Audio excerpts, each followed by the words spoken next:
Yeah, Amos saw the storm before we felt the rain. Does your judgment don't miss nobody? Not then, not now. Oh, oh.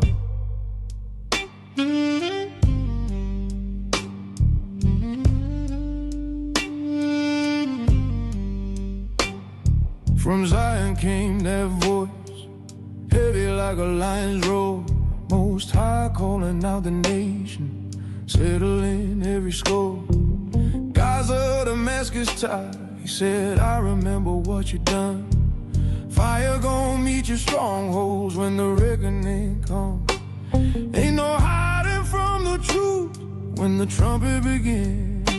He said, for 3 transgressions, and yeah, for 4, I ain't holding it in. Judgment rolling in like thunder on the plain.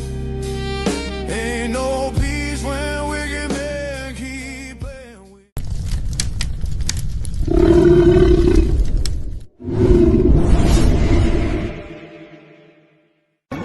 Look at them, huddled in the cold, staring.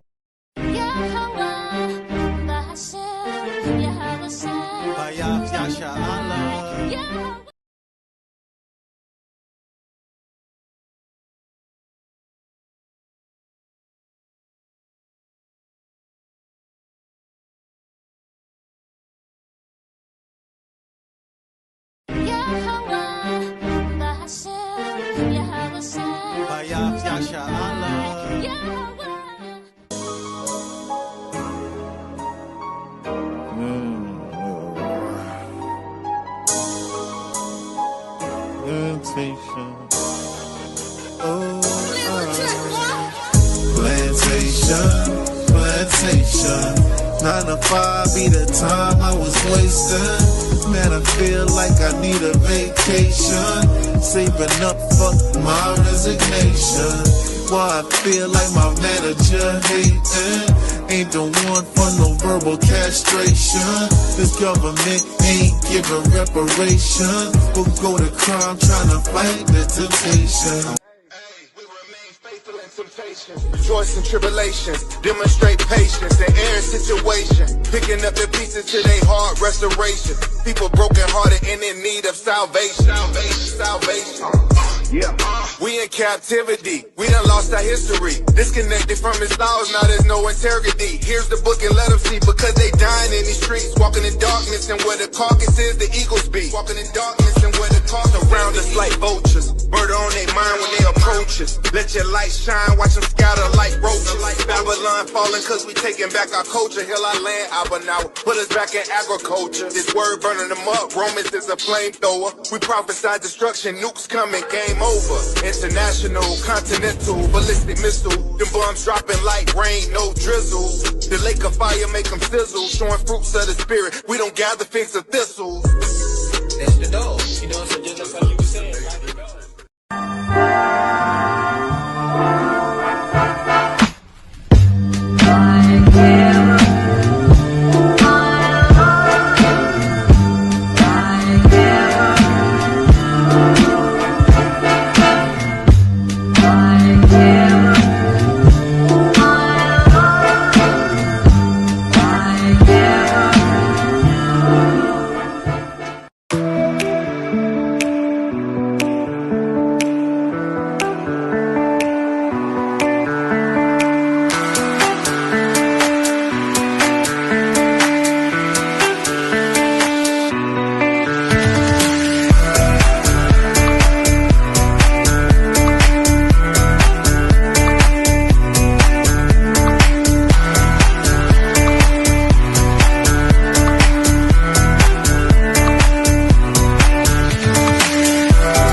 Hey, my name is Amani Bright Laws.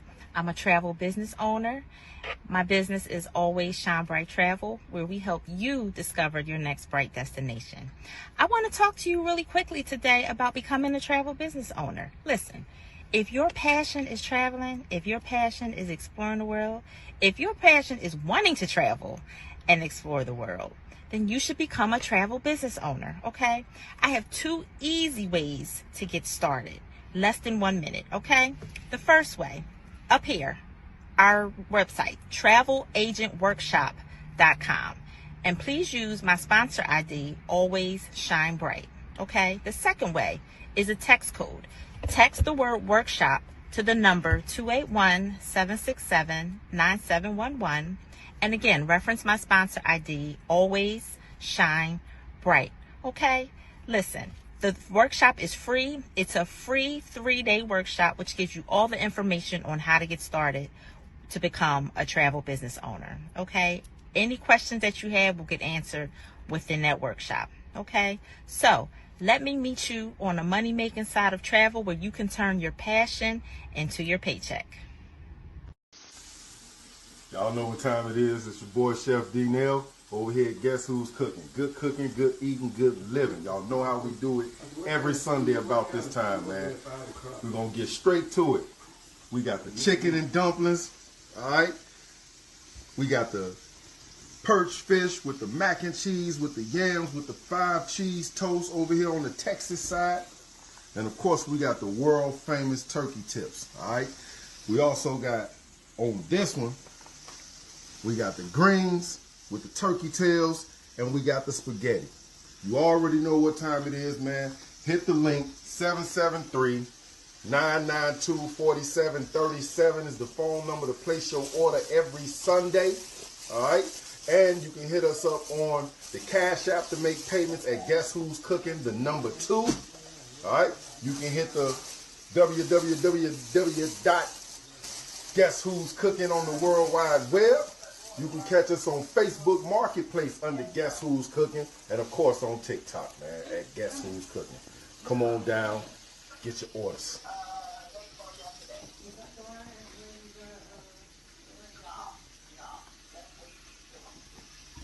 Give me shame, I give you peace from underneath. Give me mind and being light to reignite. Can you open up the doors to let me in? Can you open up the doors to let me in? You could put the heart inside, don't top my head. As I sing the love inside from out my mouth. Tell me what you need to find. Tell me now. Tell me what you need to find.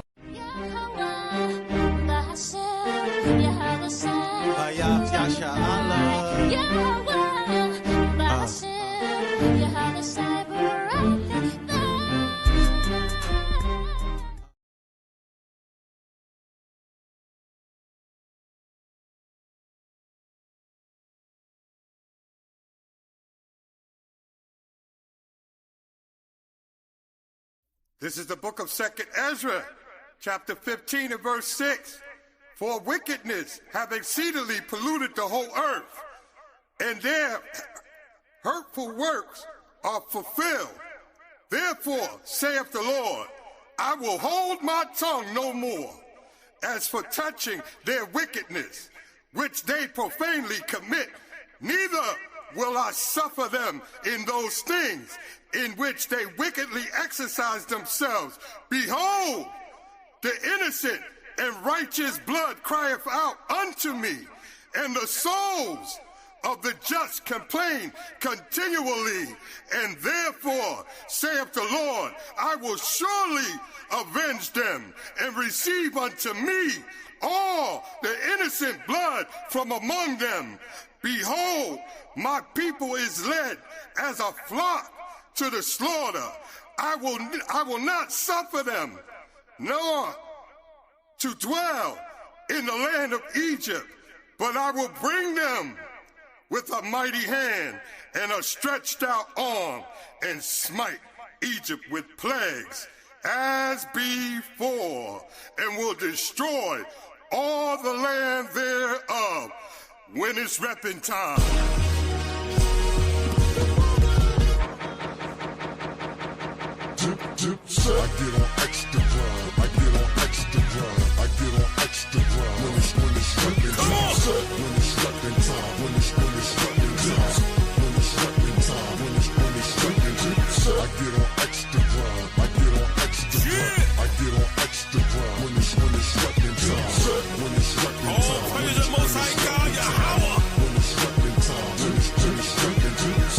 it's reppin' time, when it's reppin' time, when it's reppin' time, when it's reppin' time, when it's reppin' time,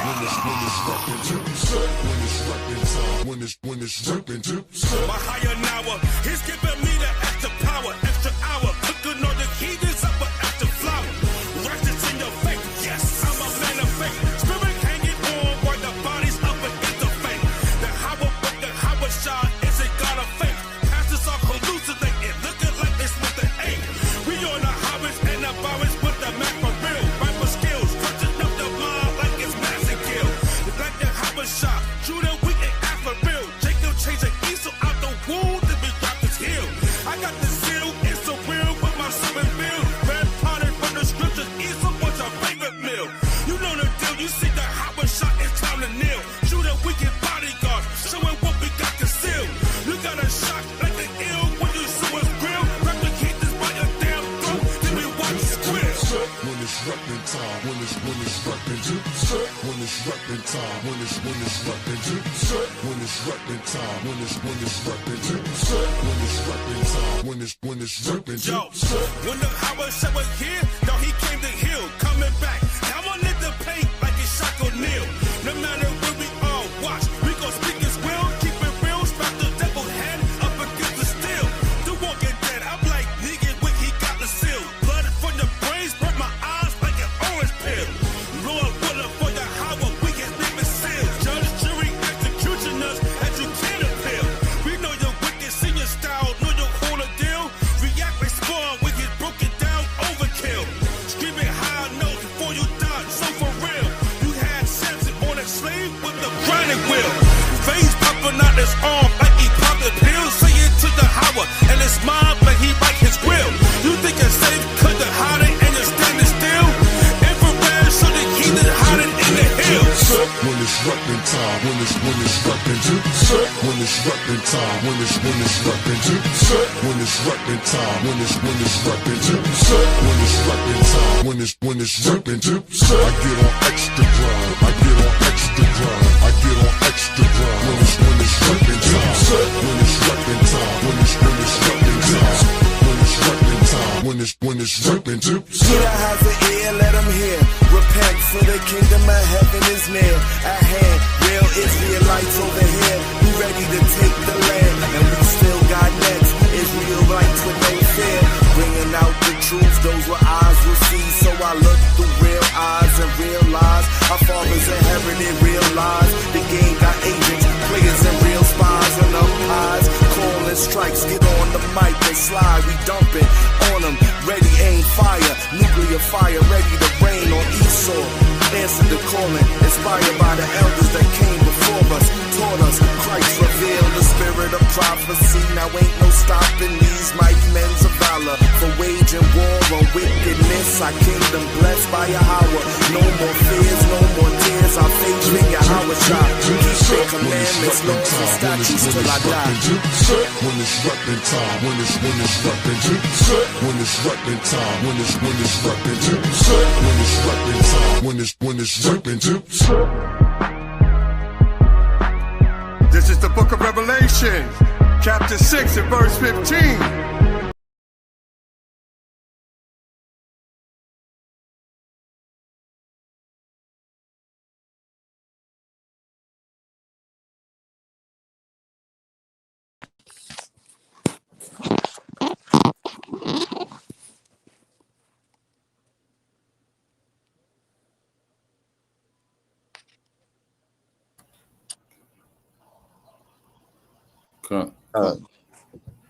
All praises to the Most High. I think we got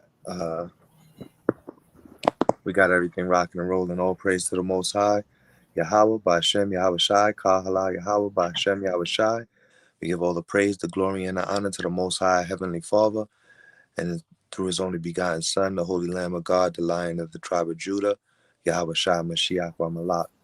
It's your brother Kazak and your brother Yawasap from HOI, the House of Israel. Double honors to our elders within the House of Israel, and honors all the mighty men out there doing the work. So we're gonna get into it tonight, man. World War III, man. You know, a lot of people are talking about it. This is something that we've done for the last 3 years, though. a lesson on preparing for war, you know, and it's many different forms of war, right? You got economic war, you got in war in the battlefield, you got war in politics, right? You got war within your community, you got wars on drugs, you know what I'm saying? So it's a lot of different types of wars, and the wars are being fought right now. You got civil war, as you see civil unrest happening here in America and then all throughout the world, right? You got proxy wars. So it's a lot of different types of wars happening. They haven't labeled it World War III within the news and within all the politics, but if you look back at a lesson that we had done in 2024 with the same title, Prepare for War. In 2025, Prepare for War. And within those lessons, one thing that we went into, we're not going to go necessarily into it right now tonight, but one of those things that we had got into was how many wars are going on across the world, right? If you look, there's over 1,000 different types of wars. All you have to do is Google it. It's over 1,000 different types of wars happening right now, man. And we have to understand, when we go out to camp and when we go out and we teach on the highways and the hedges, we're going out to war as well, right? That's a spiritual warfare that we're fighting when we go out. That's why it's so important for us to stand by our brothers and to be able to go out and do the work, as well as get into classes and make sure that you're prepared for war, right? You have to have your spirit and your mind prepared and ready for the things that are to come, right? And then we could start off, if you could get real quick, because Jeremiah 28 and verse 8, right? That wasn't actually on the lesson plan, but I want to jump into that because prophecy is happening right before our very eyes, and you hear all the camps talking about it. Like I said, over the last 5 to 6 years, ever since the pandemic hit, all the way until now, the prophets have been going out to the highways and the hedges. We've been teaching about all the things that you've been seeing happening before your very eyes, from the pandemic to everything that's happening now politically, right? With Donald Trump, then Biden, and now Donald Trump again. We've been talking about it because the Most High has opened our eyes and opened our ears to the prophecy. We've been giving warning to the people, right? The Most High set us up as watchmen on the walls to give warning to the people. And some people are listening. All praise to the Most High. He's bringing more and more people into the truth. He's bringing more and more and waking up more and more of his chosen and his elect, right? But then there's certain people that's just going to be asleep and they're not going to wake up. But right now is the time where we got to get prepared. We got to prepare our minds. We got to prepare our spirits. We got to prepare our ribs and our children. We got to prepare our households. We got to prepare our congregations within our cities. And we got to get prepared for war, because war is happening right before our very eyes. And just because the mainstream media has not labeled it World War III doesn't mean that we're not living in a world that is in the midst of war. And you got various countries from France to Nigeria, right? You got various countries from North America to South America. You got various countries from North America to Canada and Greenland, from Russia to Ukraine, from China to Taiwan, North Korea to South Korea, Myanmar, right? All these different places. Over 1,000 different places are at war, whether it's civil war, whether it's a war on drugs, or whether it's all outright war like you see in Ukraine and Russia, or like you see in Israel and Palestine and Lebanon, Yemen and Syria. Governments are being toppled. Presidents are being kidnapped. And all of this is because it's been prophesied in the scriptures. Bring that out real quick, King. Let's start it off. The book of Jeremiah, chapter 28, verse 8. Y'all got to say Khan. It's the book of Jeremiah, chapter 28, verse 8. The prophets that have been before me and before thee of old prophesied both against many countries and against great kingdoms, of war and of evil and of pestilence. Khan, the prophets that have come before us, they prophesied against many kingdoms and many countries of war and of pestilence. And that's the same thing that we go out and prophesy against many kingdoms, against many countries, right? We go out and we prophesy that there's war, that there's pestilence, famine, violence, right? Earthquakes in diverse places, storm and tempest, right? And all of these things are happening before our very eyes. That's why it's high time that we wake up. And it's high time that our people wake up. All praise to the Most High for opening our eyes and our ears. And that he's going to continue through his faithfulness and through his word and through his promise to wake up Jacob. Right? You could drop that and get Micah chapter 2 and start at verse 2. We're going to read Micah chapter 2, verses 2 through 5. Baba Kashaw. And that's what you see happening. That's why the lesson is titled World War III. Prepare war. 2026, World War III is here. It's right on the doorstep. And again, we're not waiting for mainstream media to put a title on it. We're not waiting for mainstream media to tell us that it's World War III. We see the signs. We can read the scriptures. The Most High is showing us what's happening in our very own neighborhoods. Right? Read that, King. Bring it out when you got it, Baba Kashaw. It's the book of Micah chapter 2, verse 2.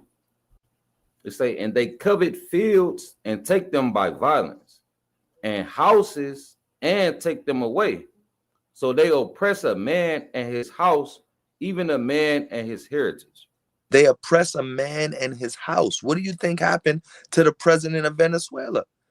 President of Venezuela is no longer the president. They went into his house. They took him and his wife. They slapped drug charges on him and shipped him over to a jail in Brooklyn, New York. Why? Not because the man is, who knows what he's actually, if he's guilty of the crimes that they put on him and that they put on his name, but they just wanted the oil fields. They came out and said it about a week later after actually going and taking Maduro down. They say, yeah, we want the oil. They want the gold, the oil, and the drugs. They want to be in control of those drugs that's coming out. They want to be in control of the oil and put American-owned oil companies in charge of the Venezuelan oil, the largest oil reserve on the planet Earth.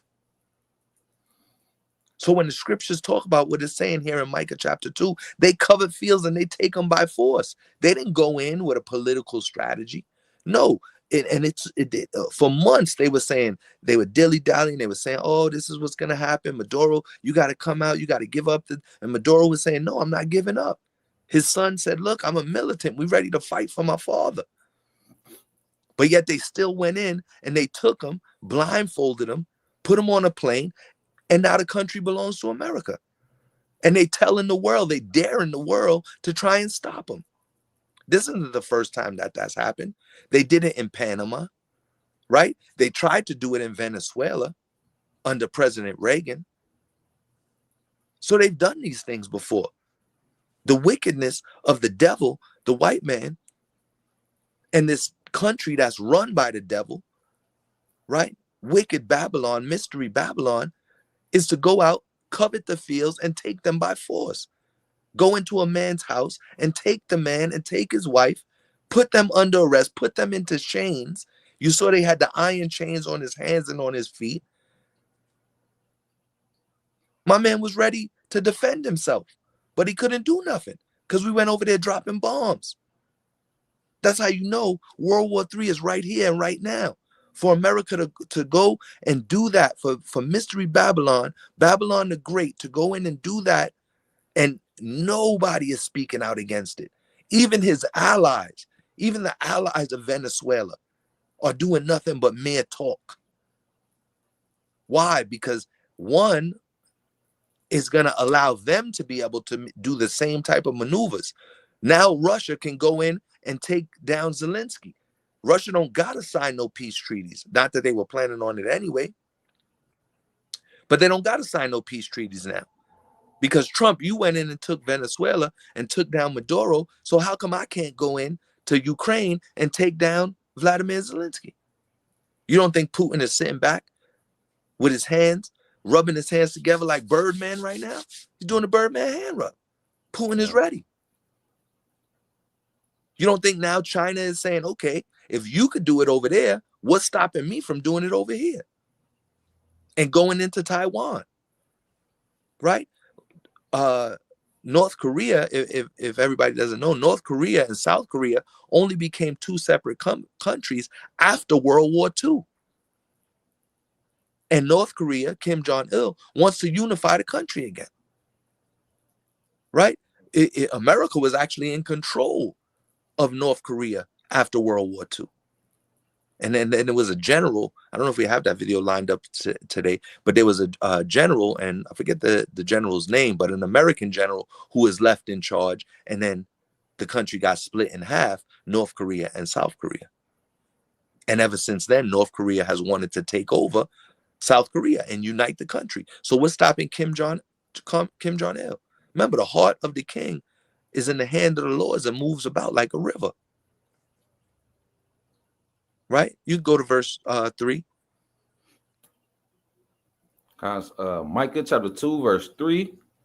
It say, therefore, thus saith the Lord, behold, against this family do I devise an evil, from which ye shall not remove your necks, neither shall ye go heartily, for this time is evil. Right. The times that we are in are evil.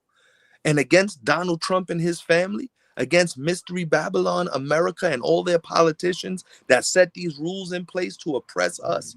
Remember, President Maduro is an Israelite. He might not know he's an Israelite, but he's an Israelite. That's not an Edomite. That's not a Ishmaelite, a Moabite. No, that's an Israelite. So the first country that we see in our time where they go in and they literally kidnap the president, it was an Israelite being kidnapped, right? We saw what happened with President Bush did, the weapons of mass destruction, but he tried to go about it the right way, right? Him, Colin Powell, they went to Congress, all this other stuff. You understand what I'm saying? What happened to Gaddafi, right? The Clintons, they and the President Obama, they and what's his name, Biden, they kind of did things, you know, under the blanket. They didn't want anybody to know what was going on, so they did it with like a black ops team. Nah, Trump went and put this right on the TV for us to understand and us to see. There ain't no stopping him. It's his family and his legacy.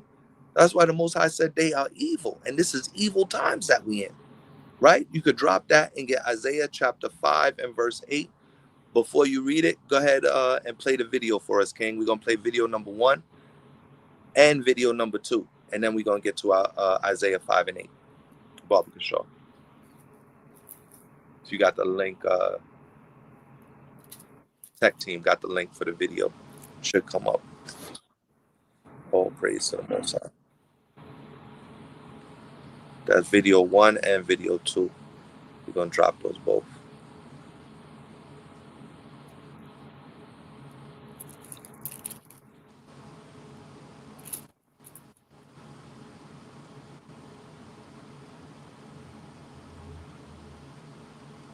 You can read the scripture until he comes with the video, because I'm not sure if he had the video lined up and ready to go. Yeah. Isaiah chapter 5, starting at verse 8, and we're going to finish at verse 11. Bring it out, King.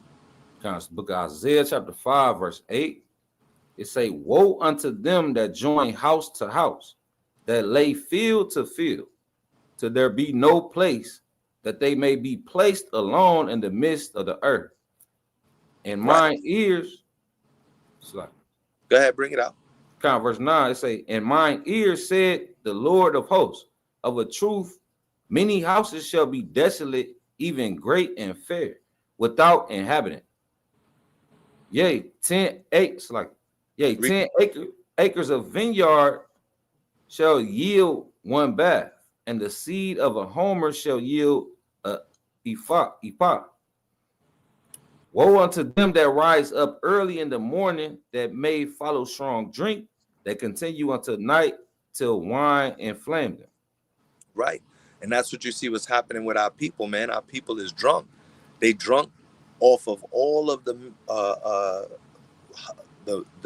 wine, right? All of the doctrines that have been spread out. Our people are drunk off Christianity. Our people are drunk off of Islam. Our people are drunk off of being atheists and doing things their own way. Our people just actually, they going out and getting drunk and not caring about what's happening. Going out to the club and just getting drunk and not realizing that they have to take care of and pay attention to what's happening before their very eyes, right? And woe unto those nations, woe unto those people that join house to house and field to field, right? Going out, buying up all the property, going out, buying up all these fields, and they're not yielding anything. Who does that? Bill Gates. Bill Gates is going out and buying up all the farmland, has already went out and bought up all the farmland. China owns a majority of American farmland, adding house to house and field to field. You see in your own areas and that you live in, your own states that you live in, you see all these hundreds of acres being bought up and houses just being built back to back to back to back, right? And there's one real estate, two real estate companies that's going out and buying up all this property, making millions, billions of dollars in the real estate industry. Trump was a real estate. That's how he got his money too. His father was a big time realtor, right? And that's where their family money and their family legacy comes from. So he used to have the Trump Taj Mahal, Trump Tower in New York, Trump Casino in Vegas, and they flip those, go bankrupt, and then go ahead and go flip more properties and more houses. So now what is Trump trying to do? Trump is trying to actually take hold on lands, take hold of Venezuela and all of its natural resources, go out to Greenland and take Greenland so he could strategically place the military to stop any type of attack coming in from Russia or China. That's all dealing with the military, and also in Venezuela. Because now you got the ports in Venezuela, you can put your ships and nobody can come in through that way either.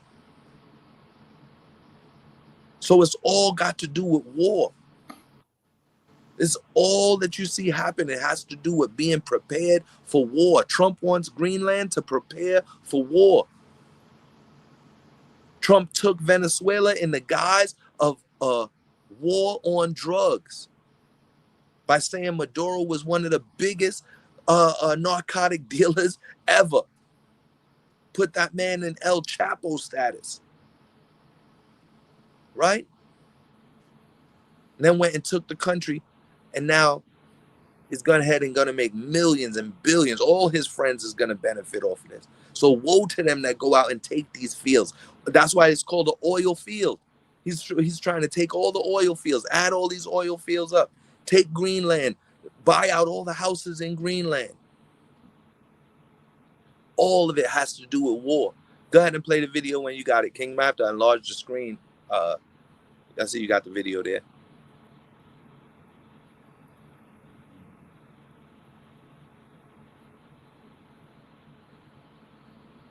I don't know. I can't hear it though. These are the countries There you go. the U.S. tried to buy, but failed. Don't Block miss it. Pause. Can you bring it back and make the video bigger? the end.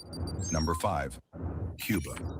In 1854, the U.S. offered Spain $130 million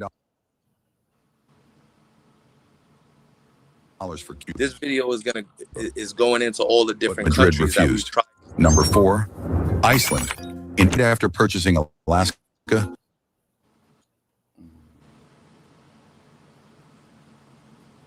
Go ahead, play the video. A little technical difficulties on there, but we got it coming in. All praises to the Most High. There you go. Khan. Bring it out, Mighty King. Blacked out. That volume.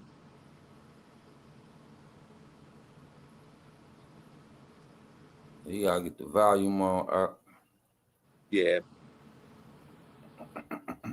Could just pause it and then fix the volume real quick, Al Paul.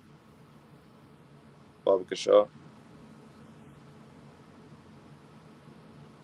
these are the countries the U.S. tried to buy, but failed. These are number refused.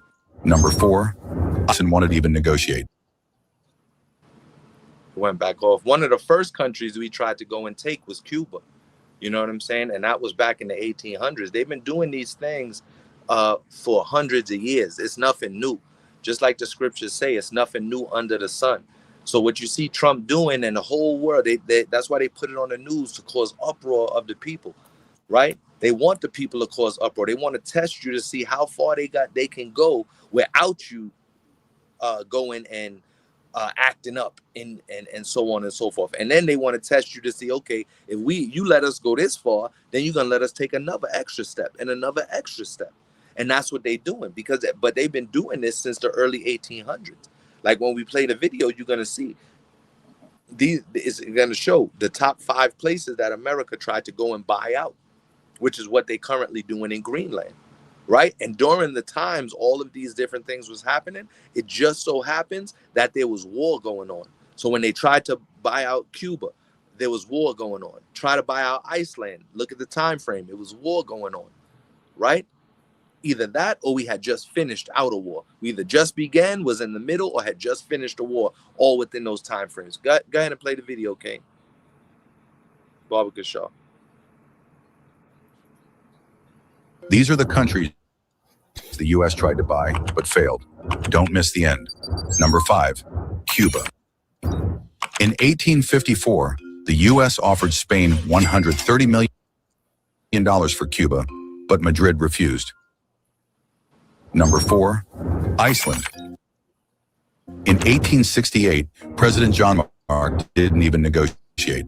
Number 3, in 1869, President Grant tried to buy the Dominican Republic, or more precisely, annex it with the consent of the local government for $1.5 million, but the Senate blocked the deal. Number 2, Theodore Roosevelt tried to buy Panama, then part of Colombia, for the construction of the Panama Canal in 1903, but Colombia said no.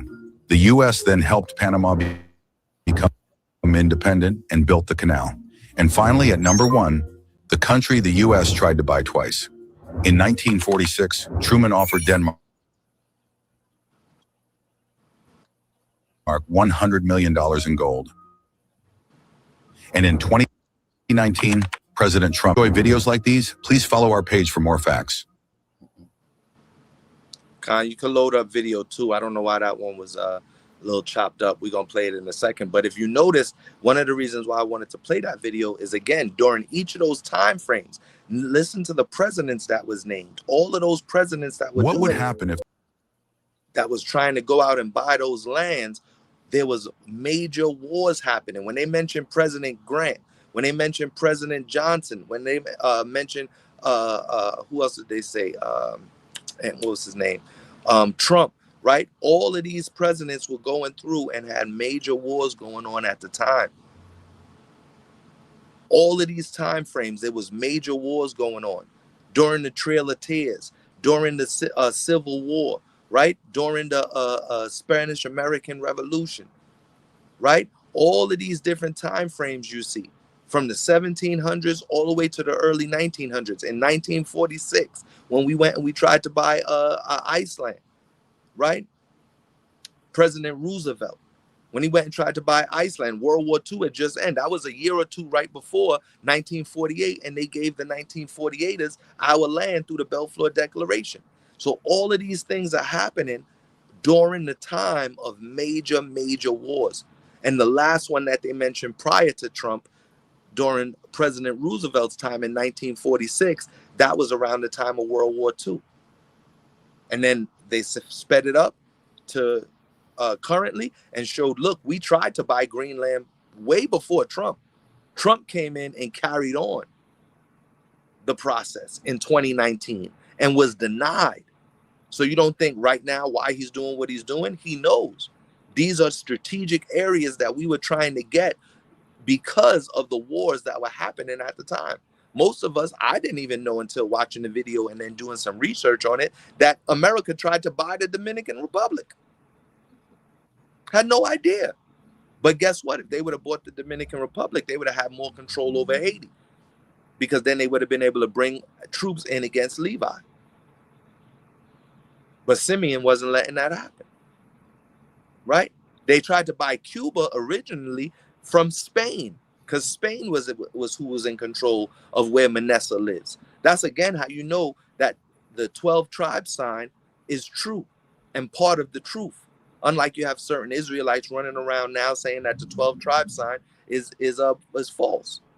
No, you can see just based on the oppression, the persecution, and the wars that were happening in the lands where we were dropped off, or the lands where we dwelt and then were taken from, that the 12 tribe sign is true. Is all patterned after the Most High's will and the Most High's prophecy which he spoke. Go ahead, play that second video on with Baba Kashaw. And then Kazak, you could get Habakkuk chapter 2 and starting at verse 9. Okay. Let the video drop.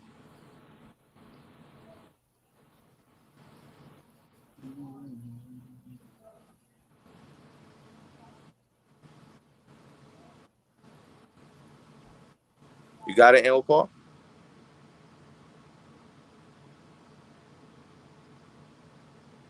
Go ahead and bring out the Habakkuk, Kazak, Baba Kashaw, until he get the video ready. That's video number 2. You had it up, and then it went down. But go ahead, bring that out real quick. Okay. It's the book. It's the book of Habakkuk chapter 2, verse 9. It say, "Woe to him that coveteth an evil covetousness to his house, that he may set his nest on high, that he may be delivered from the power of evil." Right. And that's what America has done. America has set their nest on high. That's why they're the nation that is represented by an eagle, because the eagle sets his nest as high as he possibly can in the mountains. And that's what America has done, set his nest on high, and tries to put his houses, his military bases all over the earth, so that he can be in control and keep watch over all the nations that are drunk off of his wine, over all the nations that he has put in fear. Press play on the video when you got it, King. And you could jump to Amos 8 and 4, Baba Kashaw. So woe to that nation, right? This nation of America, the mystery Babylon. Woe to President Trump for coveting fields and coveting houses, for adding house to house and field to field, right? Pray it when you got it. No volume is on it, though.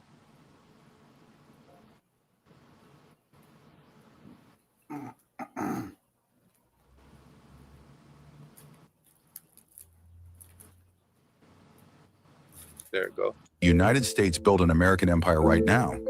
It would all begin with a U.S. military operation to seize control of Greenland. In response, European nations would announce the severing of diplomatic ties with Washington. However, the United States would ignore the backlash and continue its expansion. Canada would be the first victim. With Greenland under U.S. control, Canada would become strategically isolated, unable to withstand the overwhelming power of the American military. Its collapse would come swiftly. Next would be Mexico. Massive airstrikes would cripple the country's defense systems and military infrastructure, forcing Mexico to surrender in a short period of time. With this, the American empire would officially be established, dominating all of North America. Meanwhile, Russia would exploit the instability in Europe and launch a full-scale offensive against Ukraine. Without strong U.S. support, Ukraine would quickly lose its advantage and eventually fall under Russian control. Right, so this is what you see happening right before your very eyes. Trump already told you he wanted to take Mexico. He came into office saying, look, I'm going to take Mexico and rename the Gulf of Mexico to the Gulf of America and rename the Panama Canal. It was us, as you've seen in the last video, who helped even establish the Panama Canal, which is why we have control down in the ports down around and surrounding through anything going in and out of Panama. So he told you he's going to take Greenland, that we need. Now he's exposing the so-called reasons why. And he's actually saying, look, it's for military use. We need Greenland. Russia and China, they can get to us way too quick if we don't have our military set up along the borders of Greenland. When he first came into office, he was like, oh yeah, we need Greenland. We want Greenland. Now he's telling you, look, it's because of war. It's because I'm setting my chess pieces up.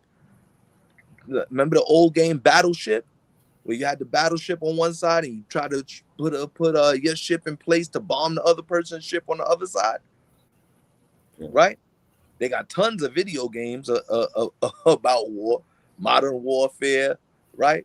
You don't got to look too far. Battlefield, so on and so forth, right? So they got all these strategic things being put in place because America is preparing for war. Donald Trump is telling you, plain on tables, I'm preparing for war. We just watched it in the video. He wants to take Greenland. Next would be Canada. After that, it would be Mexico. And then you control the largest oil reserves in the entire world. Now you got the world bowing at America's feet. Because when you do that, you put yourself in position to run things and to make sure that nobody else can come run up on you. So that's what Trump is doing. He's trying to make it. He's saying, look, I don't want these other countries to be able to run up on my military, to run up on my country. So I need to own Greenland, or at least buy up the land so I can do what I want and put my military bases out there where I want them to be. And it's going to break up the European Union. It's going to break up NATO. And Trump don't care if he break up NATO. Babylon is first in Trump's mind. That's what got all the other nations shook. Europe came out and said they're not ready for war right now.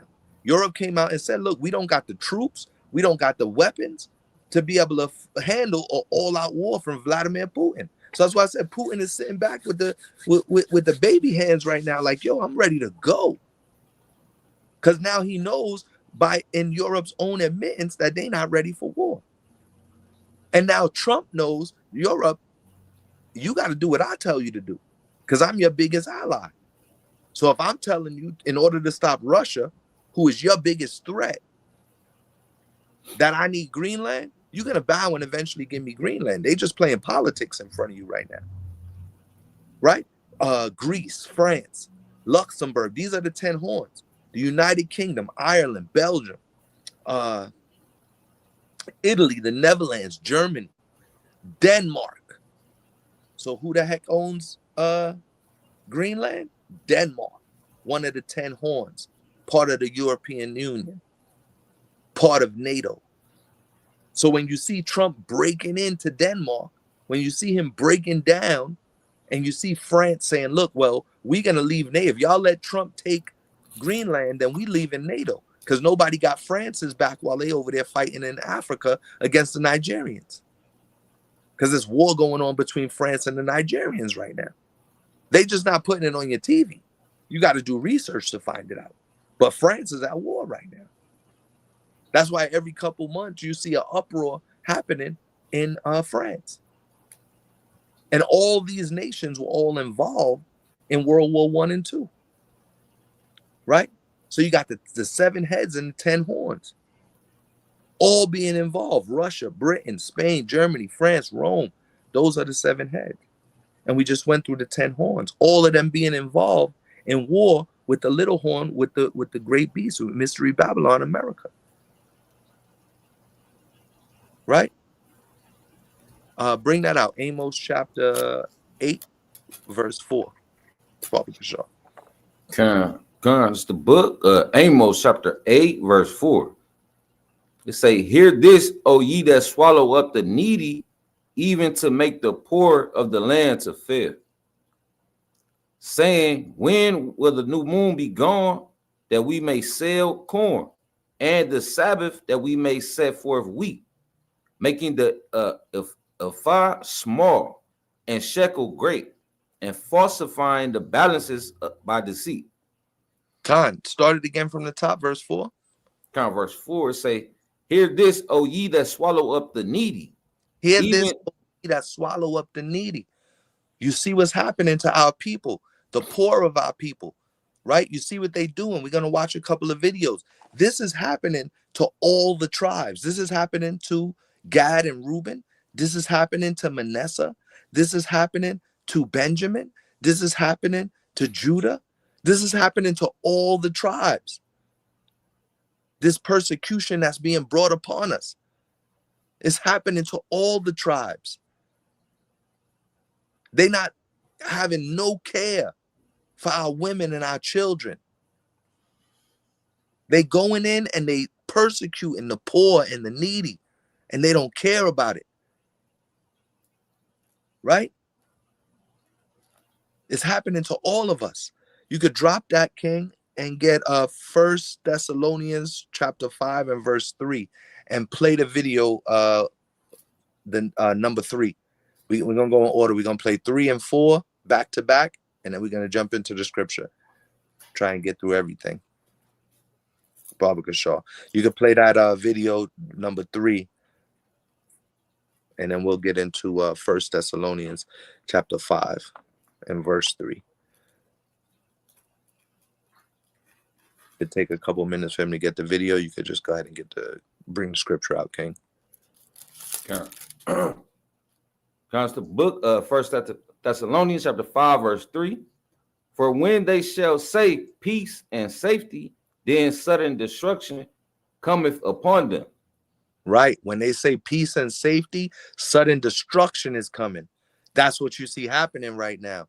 Right? Donald Trump keeps telling you every other month, he's telling you he stopped 8 wars. Man didn't stop no 8 wars. Those wars are still continuing. And new wars are popping up. That's why Yawasap prophesied of wars and rumors of wars. That's why Donald Trump likes to pull his own coattails, to tote his own hat, to big up himself by saying, look, I stopped 8 wars. And the man didn't stop no 8 wars. When they say peace and safety, sudden destruction is going to come. They were saying peace. Oh, it's peace and it's safety within Israel and Palestine. Now, all of a sudden, Iran is telling you they're ready to bomb Israel. Just last night, over the last couple of days, Israel went and bombed Palestine. I think 3 journalists got killed in the bombings. So there's no peace. They're just not putting it on the front page, on the news, on your news streams for you to see. But if you do your research and you follow what's happening, you'll see that again. Just last night, over the last couple of days, 3 journalists was killed in a bombing where Israel bombed Palestine again. Over the last couple of weeks, Iran has been telling you, look, America, you bomb us, we come in and we're going to bomb your bases. Right? So it's a war going on that no man is safe from. Read on, King. 1 Thessalonians chapter 5 verse 4.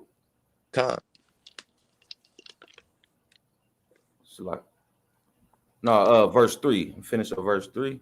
It say, then sudden destruction come upon them as travail upon a woman with child, and they shall not escape. As travail upon a woman with child, like a woman having birth pains. That's what you see the earth going through right now, is birth pains. Read on. Verse 4, it say, but ye brethren are not in darkness, that it's like that day should overtake you as a thief. Right. We are not in darkness. The Most High has put us and made us into his marvelous light. We are candles that are set atop of a hill, candlesticks to be the light. The Most High don't let us walk around in darkness, but has put us into his marvelous light and opened our eyes and opened our ears that we would see and we would hear what the Spirit is saying, that we would read through these prophecies.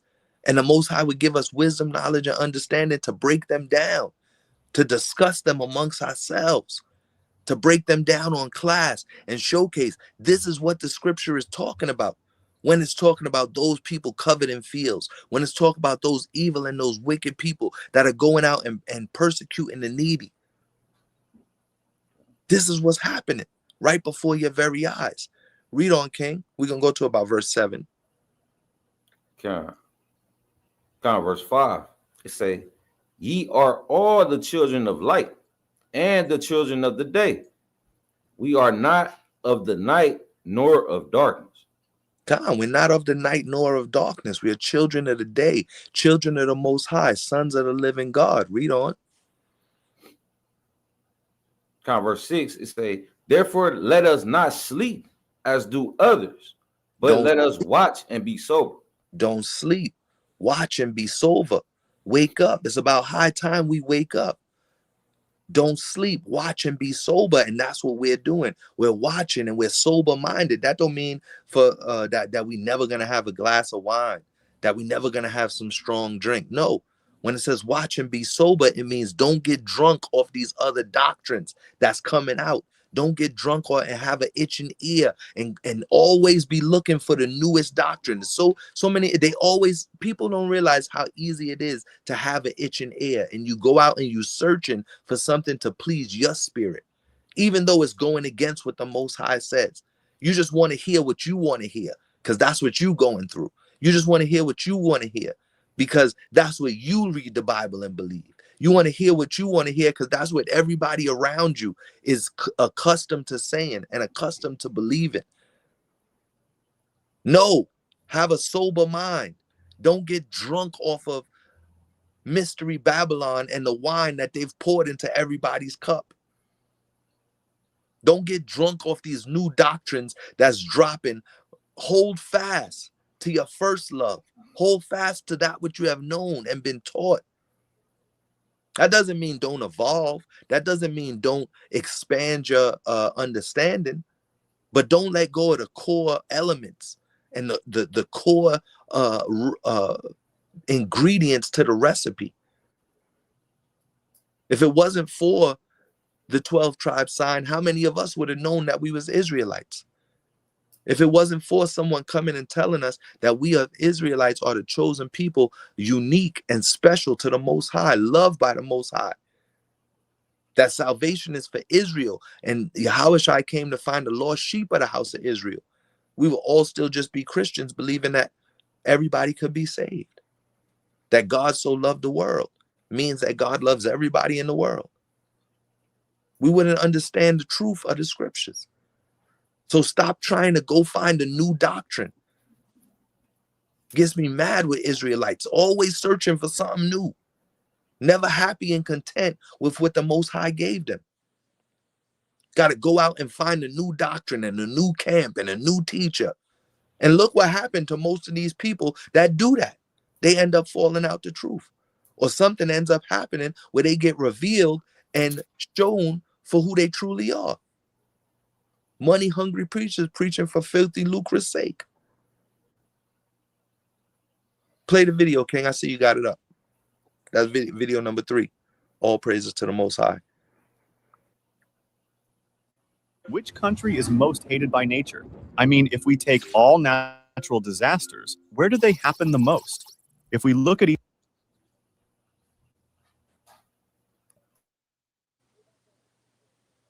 I don't know. each type separately, for example, earthquakes, Japan tops the list. It's located at the junction of 4 tectonic plates, which causes around 1,500 earthquakes per year. And as a result, there's even an area is Indonesia. It sits right on the Ring of Fire. And the Philippines experiences about 20 cyclones a year. Even the world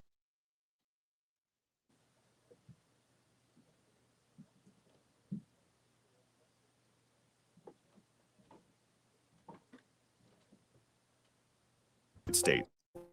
Because of its geographical location and size, the U.S. faces volcanic eruptions in Hawaii and Alaska, frequent hurricanes on the East Coast, numerous tornadoes in the central part. As nature wants to stir something up. So that last video, even though it was chopped up, what it was showing was earthquakes in diverse places, the storm and the tempest being in different places where our enemies are. So you see it mentioned Japan, the Philippines, China, right?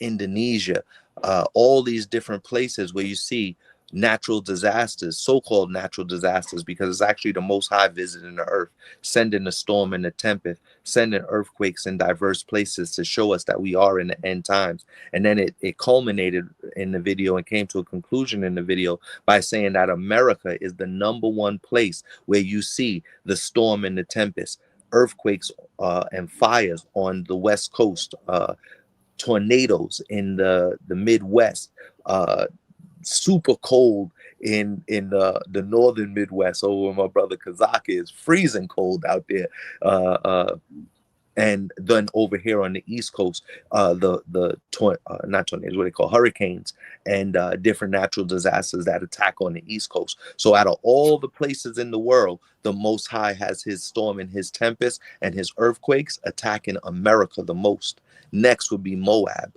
Japan, and China, right? And then all throughout the rest of the world. But the most place where you see things happening is here in America, where Esau reigns supreme in Mystery Babylon.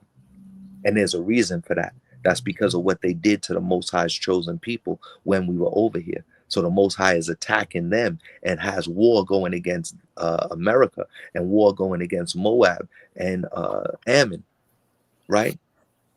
So even through the weather, the Most High is waging war on his enemies. That's why you see it says that that would be the time, it says in the Apocrypha, when the Most High begins to visit the earth. When you see all these natural disasters happen, Elder Macabre always brings that lesson out mighty in the spirit. And you see all these different things happening, from wildfires on one side of the earth all the way to the other side of the earth, monsoons and dust storms and tsunamis, right? Because it's earthquakes happening in diverse places, earthquakes happening underneath the water, earthquake happening within the tectonic plates here in America on the West Coast. So we having earthquakes back to back to back over the last probably 5 to 10 years. It's been more earthquakes recorded than ever before on the face of the earth, since earthquakes have been recorded, right? And so you see all those things happening. You could bring out the next video if you got it ready. Bring out the next video, and then there was maybe 1 or 2 scriptures left in Thessalonians. Could bring that out while we're waiting on the next video.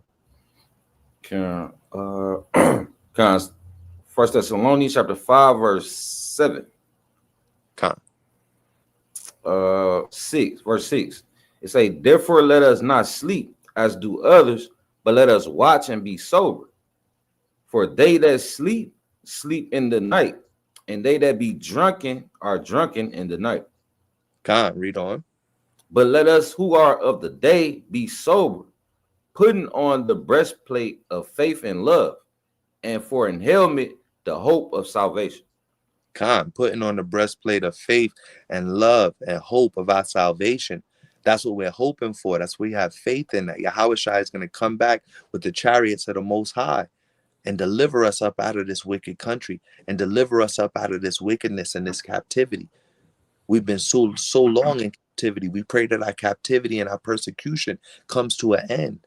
We pray that the wicked rulership of the devil, the wicked rulership of the white man, the devil that the Bible speaks of, comes to an end.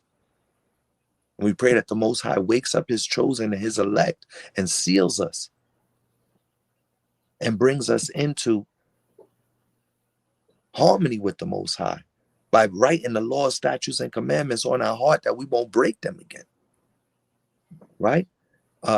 Get Deuteronomy chapter 28, and we're going to start at verse 48 to 50.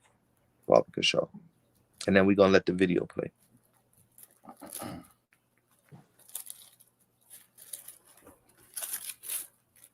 This is the book of Deuteronomy chapter 28 verse 48. It say, therefore shalt thou serve thine enemies which the Lord shall send against thee in hunger and in thirst and in nakedness and in want of all things. In want of all things, man. We serving our enemies in this country, right? We got to get our water from them. We got to go to the supermarket and you're paying $5. Some people drink that expensive water. You pay $9 for a bottle of water. Damn, $5 for a bottle of Fiji water at the gas station. Now you can get water for 49 cents or for $1 at the dollar store. But nobody wants the dollar store water. Everybody want to drink this artisan water, right? And they paying $5, $6, $7, $8 for a bottle of water. So like the alkaline water too. God, the alkaline water. Everybody want to pay $5, $6, $7 to Esau for that damn alkaline water. You put the alkaline water in a cup, and you put the regular Poland spring water in a cup, you won't be able to tell the difference between the two. Okay. You know what I'm saying? Some people say that they could tell that there's a big taste difference, but there's really not. You know what I'm saying? It's damn water, God damn it. You know what I'm saying? And we got to go to our enemy in want of all things. Read on. Okay. And say, and he shall put a yoke of iron upon thy neck. And he shall put our enemies, our enemies shall put a yoke of iron around our neck. And what you see happen to President Maduro? The man had a yoke of iron. They was on his hands. He was shackled on his hands and his feet. But they had that man by the neck, by the throat, ushering him in. What you see happening to all our brothers and our sisters across America? They still putting that yoke of iron on our necks, putting our brothers and our sisters from the northern tribe on planes and shipping them to countries that they're not even from. To our brothers from Benjamin, to our brothers from Levi, or Levi, as some people would say. Right? If anybody watches all the stuff going on in Israel now, Levi is not Levi, it's Levi. But, you know, it's just a side joke. But you see all that happening. They still putting yokes of iron on us. Read on. Okay. And he shall put a yoke of iron upon thy neck until he have destroyed thee. Until we are destroyed. And right now we are a people that are destroyed. Right? Our people are destroyed because we don't know who we are. We don't know where we come from. We don't know how to have true faith, trust, and how to truly repent through Yahawashai. Because you got hundreds of thousands, millions of our people, right, that still submit to Caesar Borgia and the white Jesus and say it doesn't matter and say Hebrew Israelites are crazy. That's how you know how people are destroyed. Because when you give them the truth, and the knowledge, wisdom, and understanding to see who they are through the scriptures, they reject it. Because they're destroyed. How do you know that they're destroyed? Because it says in Hosea, our people are destroyed for what? For a lack of knowledge. Read on.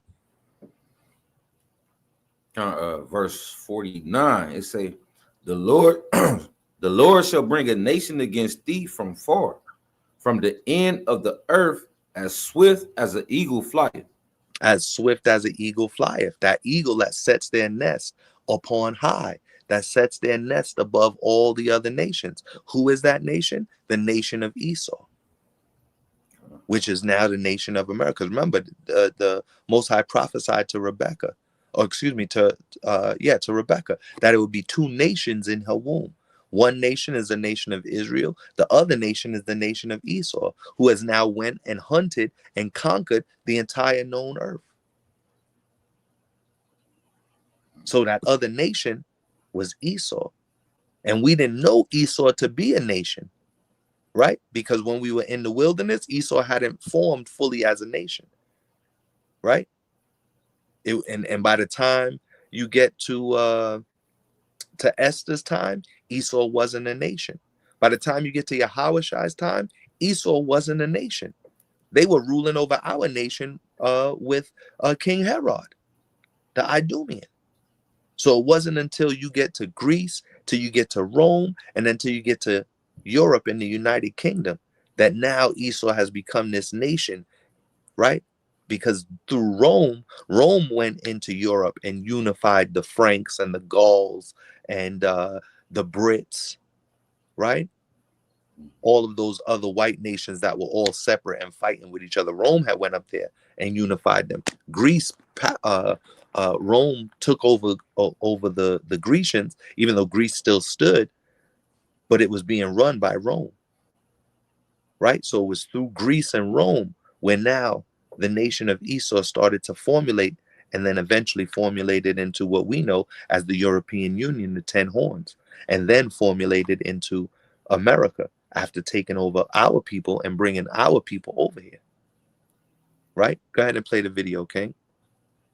And you're going to get Jeremiah chapter 6, or go to stay in Deuteronomy and get verse 32. We're going to read 32 and 41. Or actually, no, get Jeremiah 6 and 14. After the next video, we'll go to Deuteronomy. Bring the video. You could hit play on the video, King.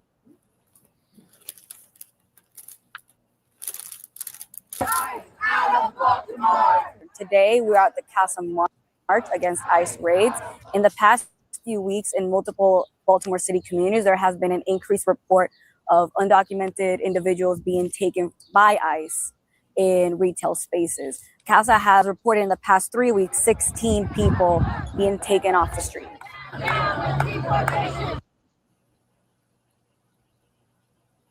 Right. Go ahead. You can play the next video after that one.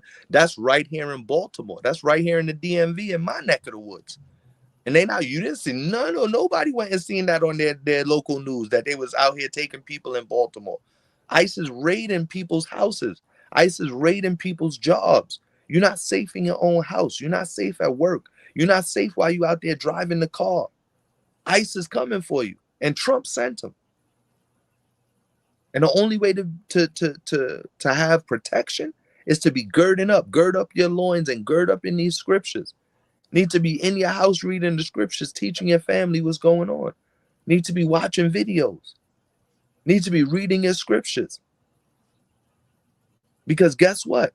If you're not, and you're not protected, then you're going to get tore up. Because ICE coming to tear you up. They coming to tear you right out your car. They coming to snatch you right up out your job. They coming to kick down the doors of your house. And you seen what happened to Sonia Massey. They kicked down her doors and they shot her in her face. They don't got no regard. You could bring out the Jeremiah 6 and 14.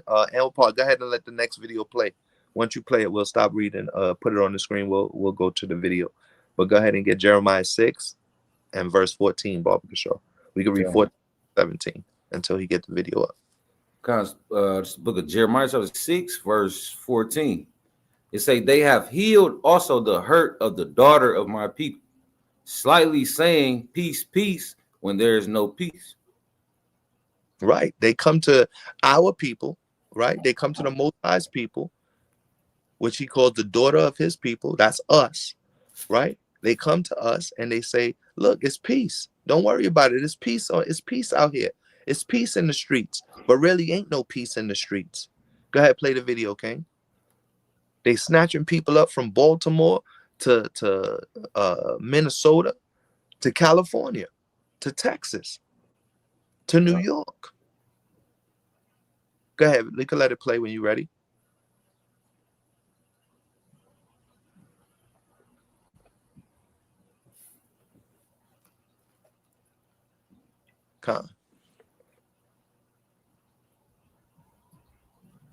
Can't hear it though.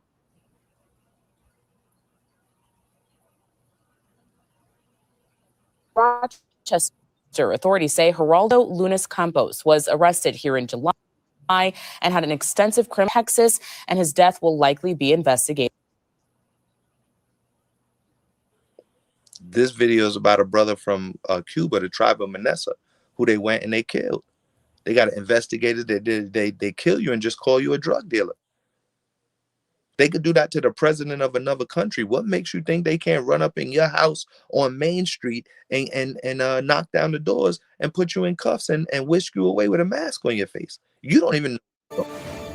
ICE is now investigating the death of a Cuban man who had ties to Rochester. Authorities say Geraldo Lunas Campos was arrested here in July and had an extensive criminal history. We're told he died earlier this month at a detention facility in Texas, and his death will likely be investigated as a homicide. 13 Wham's Natalie Finkel's took the man from Rochester, New York, down to Texas, put him inside. We've been teaching about all the different Walmarts. Yeah, Karen, ICE confirmed it is investigating the circumstances of the man's death. We do want to warn viewers may find the details in this report upsetting. The death of a Cuban man who lived in Henrietta and was in ICE custody is likely to be investigated as a homicide, according to the Washington Post. ICE says 55-year-old Geraldo Lunas Campos died earlier this month at a detention facility in El Paso, Texas, known as Camp East, Montana. The federal agency says Lunas Campos, a felon with an extensive criminal history, was arrested in Rochester back in July. On January 3rd of this year, ICE says Lunas Campos was placed in a segregated unit after becoming disruptive while waiting for medication. ICE claims staff then observed Lunas Campos in distress and contacted medical personnel. He was pronounced dead at the scene. The Post reports Lunas Campos' daughter shared a recording of an employee from the El Paso County Medical. Death is listed as asphyxia due to neck and chest compression. This determination is pending the results of a toxicology in the same unit on that day and reportedly saw guards choking Lunas Campos. Campos attempted to take his own life and security staff intervened. The spokesperson said in part, quote, Campos violently resisted the security staff and continued to attempt to take his life. During the ensuing struggle, Campos stopped breathing and lost consciousness, end quote. According to ICE, Lunas Campos entered the U.S. in 1996 and was convicted of several crimes, including a 2003 conviction in Rochester for sexual contact with a child under 11. He was listed on the New York State Sex Offender Registry. The agency adds an immigration judge ordered he be removed from the U.S. in 2005, but wasn't because the government couldn't obtain travel documents. ICE says this is an active investigation, and the agency investigates the circumstances of Could go ahead and pause the all video, deaths in custody. This is the second. And line up the next video, right? So you see what's happening, man. They going in, they're looking at your prior charges. Now this man was no angel, so to say, right? But they went and they took this man, brought him down to one of those detention center facilities, and we've been teaching for years how they're turning Walmarts into detention centers. They're turning old malls into big detention centers to pile us up in those, to arrest us, come into our house and put us into these detention centers. So they put this man in the detention center and they killed him. They choked him out. And now they try. You don't have his witness. He don't have no witnesses to stick up for him and say whether or not this was that he killed himself. And now you got people, the news trying to say that he killed himself. Because like the brother just read, they will put us in chains and shackles, and it's our enemies who are doing this. So when your enemies put you in chains and shackles, the next thing is like Yawasap said, some of you going to get thrown into prison houses. Some of you is going to have to give up your life for death. Now, again, this man, we don't know, what his faith was, what he believed in, right? We don't know if he repented of the evil deeds that he had done, because he was doing evil deeds, right? He had a record. But yet it takes now to show it's happening to the Cubans too. It's not just happening to the Mexicans. It's not just happening to people in California. It's all across the world, all across the United States, that this is happening to our people. And there's no uproar about it. This happened back in July, right? Go ahead and play the next video, King. You can read the rest of that scripture till we get the video. It was at Jeremiah 6. Bring it out when you got it.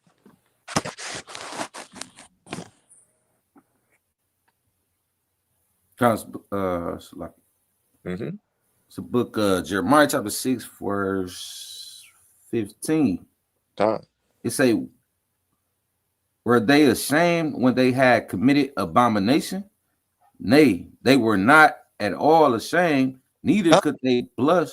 They was not at all ashamed when they committed these abominations.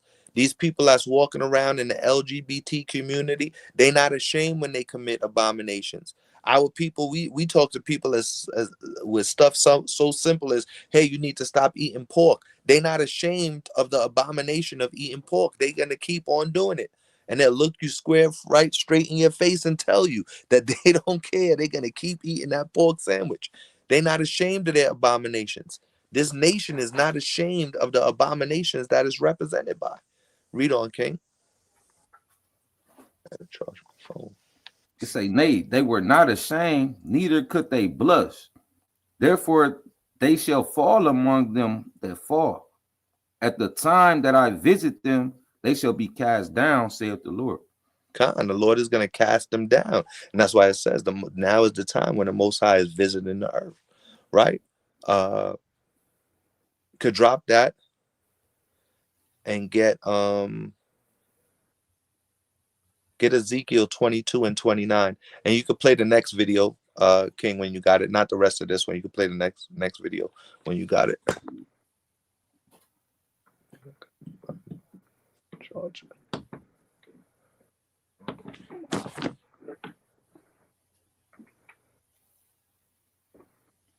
Bring it out when you got it, King, until the video comes. It's the book of Ezekiel chapter 22, verse 29. It say, the people of the land have used oppression and exercised robbery and have vexed the poor and needy. Yea, they have oppressed the stranger wrongfully.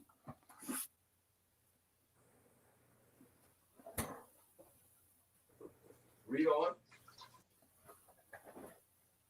on. Verse 30. It say, and I sought for a man among them that should make up the hedge and stand in the gap before me for the land, that I should not destroy it, but I found none.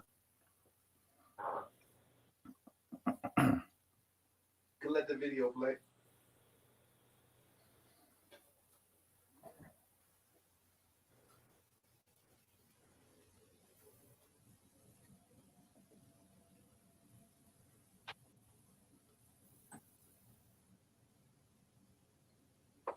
You got the video out, Paul? I'm plugging in my charger. The phone is about to die.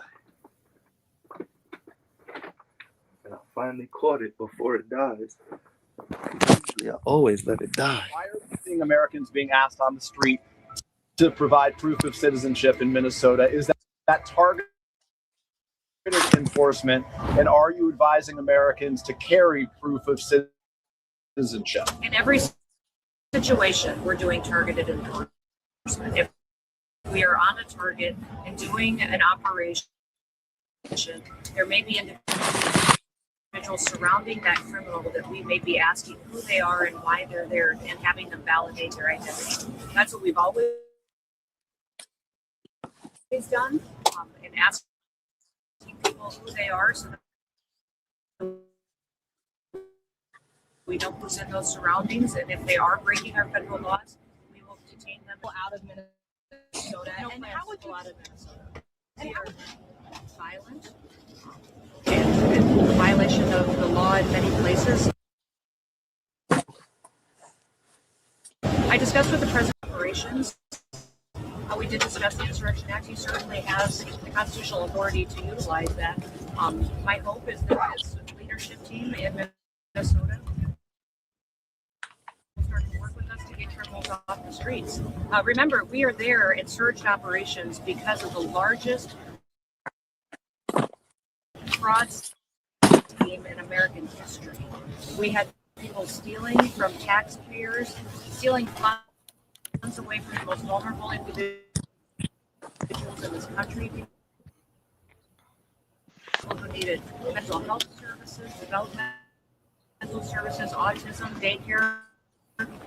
Instead, individuals came in, much in the Somalian community, and stole dollars from those people who needed it and put it in their own pockets and enriched themselves. Did it right under Governor. And we believe that he didn't just know about it, that he may. Do you believe Con.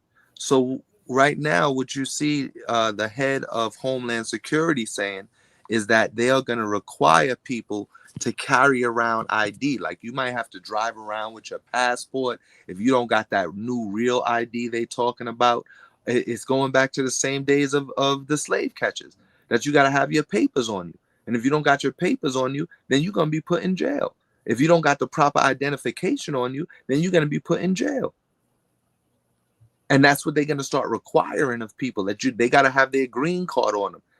They got to, you used to be able to just walk around with your ID, or even if you just had your job ID, some type of ID, something, identification on you. But now they are going to require that we have a specific type of ID on us. And if we don't, they're going to be able to arrest us and put us in one of these detention centers where you just heard the brother from Manessa got choked out and died. Right? It's civil war and civil unrest happening right now in front of your eyes. That's why the lesson is titled Prepare for War. You don't even know what type of war is going to hit your block. What type of war is going to hit your neighborhood. What type of war is going to come up upon you. Could be a spiritual internal war going on inside your own household, and you're not prepared for it. They could come and knock down your door, and you're not going to be ready for it. The nukes could drop at any time, and you're not going to be ready for it because you're not staying prayed up, because you're not staying in your scriptures and studying.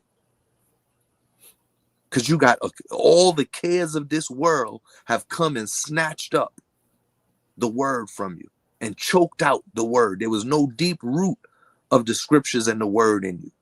The seed got sown on thorny soil or on rocky soil, and you didn't have no root in you. So the rudimentary cares of this world came and choked it out. New doctrines came about, and you went and followed after the new doctrines. It's a new clubhouse room, and you got to go listen to the new clubhouse room, and that's what your life revolves around. People got to understand, man. The enemy will attack you in any which and every way that he can. And if you're not ready to stand 10 toes down for the Most High, you could be given over to a reprobate mind. You could be given over to those itching ears that you got. Could be given over to the lust that you have in your own heart. Right? Where was we at? Deuteronomy 28 and 32. Okay. Bring that out, King. Oh, no, you Ezekiel 22 and 29. Drop that and get Jeremiah 22 and 13. Then Paul, we're going to play the next two videos. Bring it out, King. Okay. Right? So they telling you, look, we coming door to door. We going state to state, door to door. And we going to put it as a guise of a war on drugs, a war on immigrants. They coming for us. Read that, King. It's the book of Jeremiah, chapter 22, verse 13. It say, woe unto him that buildeth his house by unrighteousness, and his chambers by wrong, that uses his neighbor's service without wages, and giveth him not for his work. Woe to those who's building their houses with unrighteousness. Woe to this nation. Donald Trump building the White House, building up this nation through unrighteousness. Right? And woe to any of us that's building up our nation and building up our house with unrighteousness. That goes for everybody across the board. Got to be circumspect. Got to walk in righteousness and walk in the light, man. Woe to those that's building up their house with unrighteousness, with unrighteous thoughts and unrighteous deeds. Woe to those people that's tearing down their house with their own hands. You're set for destruction, man.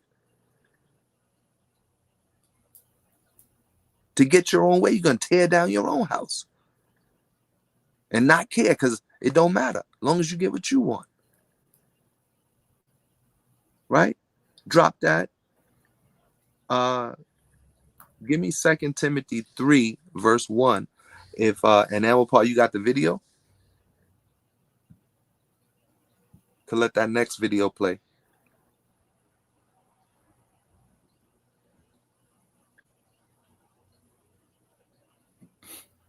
Bring it out, King, till he get the video right. John, it's the book of 2 Timothy chapter 3, verse 1. It say, this know also that in the last days perilous times shall come. God, perilous times are here. So we know we in the last days, because perilous times are here. Right here and right now. Go ahead, let the video play. I don't know which one that is.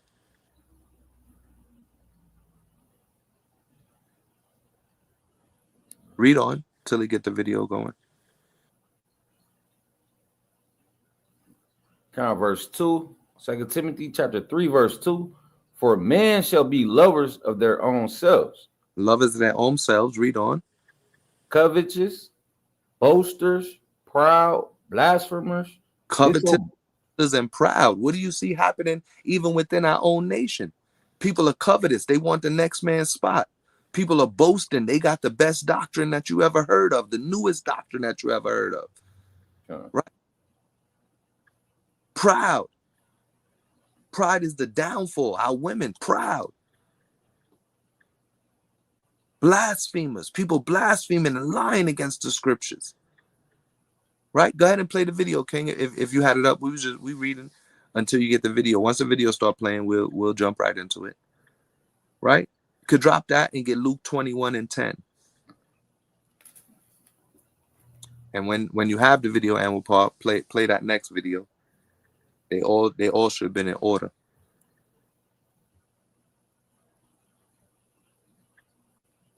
Bring it out when you got it, Barbara Shaw. Book of Luke, chapter 21, verse 10. It's the book of Luke, chapter 21, verse 10. Her husband Masamba never Go ahead. to give up and save their people. The next day, a group of slaves, including Masamba, continue to work on a plantation that belongs to Eugene. There are only 2 weeks left of harvest, so Eugene asks Masamba to keep an eye on things and make sure nobody is slacking off. He also calls him Cicero instead of his real name. This causes another slave to see him as a traitor. That night Masamba teaches his daughter Madi more reading and writing. Madi interrupts the lesson to share that her friend Ruba showed her a path on the southwest that should take them to Fibumi, a village where all runaway slaves hide. She wants to run away, but Masamba forbids it, saying that Fibumi is just a myth. The potential danger gets more obvious when they see a guard capturing a slave outside. The following morning Eugene and his guards catch another slave who tried to escape. Since this was her first try, they burn her back to mark her with a lily flower. If she ever tries again, her ears and tendons will be cut off. Masamba has to translate this warning for the other slaves while a man loses his ears because he was caught a second time. Eugene then asks Masamba to remind everyone that a third escape attempt is punished with death. In the middle of the night, Masamba finds Madi having a panic attack after one of the guards abused her. He hugs her tightly and guides her through it with prayers until she calms down.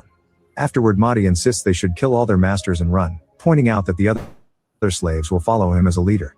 Masamba still refuses and calls Madi Colette, which she hates. Madi doesn't want to lose her culture, but Masamba prioritizes her future and hopes that by making her fit in with the colonizers she may get a job as a seamstress far away from the plantation. Sometime later, Masamba is called to the main house where Eugene is having dinner with some very important people. The governor knows that Masamba can speak both languages and wants him to help him understand the slaves. He asks if black people should be freed, but since Masamba is scared, he answers that black people exist only to serve. When he looks up to speak, the governor is offended and Eugene immediately kicks Masamba out. Eugene's son Honoré explains he was the one to train Masamba because he grew up here in the plantation and quickly understood that some slaves were trying to rise. Teaching Masamba convinced him that black people are also human. The governor brings up Madame La Victoire, a woman who hunts down runaway slaves and has the opposite views. An argument ensues over the treatment of slaves and Eugene has to silence Honoré to avoid trouble. However, the governor now thinks Eugene doesn't rule this area well. After the governor leaves, Eugene slaps on all his privileges. He'll cut cane like the others and he won't live with his daughter anymore. Madi will stay under Eugene's roof, and if Masamba tries to protest,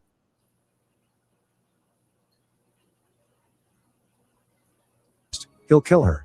When Madi hears about this she tries to self-delete, but Masamba stops her and sends her to the house. Fire, but no Madi in sight. The other guards tell him that Madi ran away before sending him back to his room. The next morning the guards tell Eugene that they couldn't find Madi. Eugene asks them to call Madame La Victoire before telling Honoré to join the hunt to fix the family's reputation. Honoré is forced to agree but also asks his father to treat Madi better when he brings her back.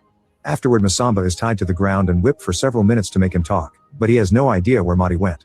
At that moment Madame La Victoire arrives with her sons Joseph and Baptiste. She turns down Eugene's money and asks for the details of Madi's escape. Victoire tries interrogating Masamba, explaining that she'll bring Madi alive because she believes in punishment, but Masamba continues to swear he knows nothing. Then they bring Madi's friend Ruba, and since she's pregnant, they dig a hole in the ground for her belly before tying her up.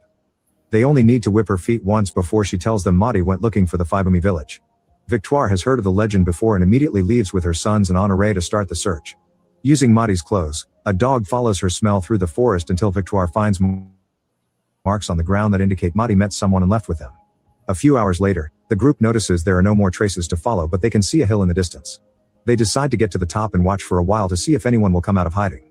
Back at the plantation, Masamba has been locked up in a tiny cell with a chain mask around his head. He begs Ruba for help but she ignores him. When everyone is done working, Ruba throws food at the dogs to keep them quiet. Later that night Ruba carefully sneaks around and frees Masamba from the cell before rushing back to her room. With the dogs asleep, Masamba manages to run through the field without being detected. The next morning Victoire's sons think Madi is gone and they're wasting time, but Victoire thinks they need to be patient. Meanwhile Masamba has reached the forest and stops by the river to drink, which is hard because of the mask. After hitting the lock for several minutes with a rock, he manages to break it and take the mask off. Using branches to create shadows under the bright sun, he can find the right direction to continue the search for his daughter.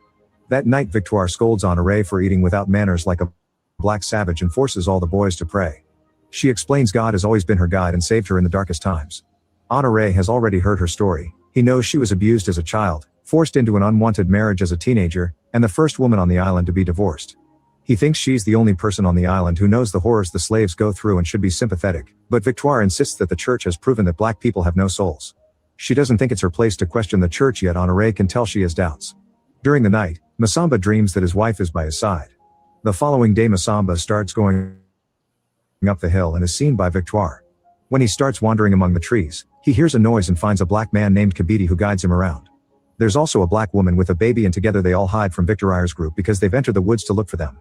At that moment the baby starts crying and Baptiste hears them, so the slaves have to start running as fast as possible. Unfortunately they can't go far so Kabidi makes the mother hide and gives Masamba one of his blades. When Baptiste gets close enough he opens fire, but the slaves dodge it and Masamba manages to tackle him to the ground.